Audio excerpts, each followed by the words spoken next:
ფოთში შაშის ფუძემდებლის ავნერ ფეიდერის მემორიალმა სტარტი 14 ნოემბერს აიღო. ნანა ალექსანდრია სახელობის ჭადრაკისა და შაშის სკოლაში გამართულ შეჯიბრში სხვადასხვა ასაკის 50-მდე სპორტსმენი ჩაერთო. ტურნირები საჯარო სკოლებსა და პროფესიონალ მოშაშეთა შორის გაიმართა. გამარჯვებულები 15 ნოემბერს გამოვლინდნენ. საჯარო სკოლებს შორის პირველობა მესამე საჯარო სკოლის გუნდმა მოიპოვა.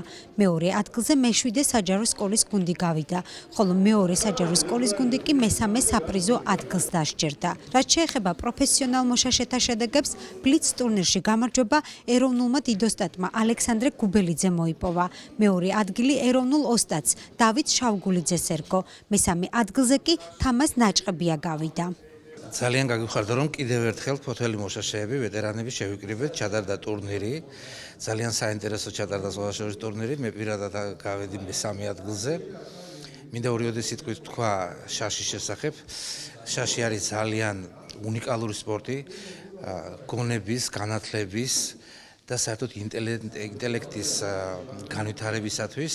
ძალიან სასიხარულო იყო ჩემთვის ამ ტურნირში მონაწილეობის მიღება. გამიხარდა, რომ ნახე ნამდვილი პროფესიონალი მოშაშეები და გამარჯვება ძალიან სასიხარულო იყო, იმიტომ რომ ასახელა ჩემი სკოლა. დიდი მადლობა მინდა უთხრა საჭადრაკო სახლის დირექციას იმისათვის, რომ ასეთი ღირსშესანიშნავი შეჯიბრება ჩატარდა სახლში, რომელიც მიეძღვნა გამოჩენილ მოშაშეს ბატონ ევდენ ფეიდერს.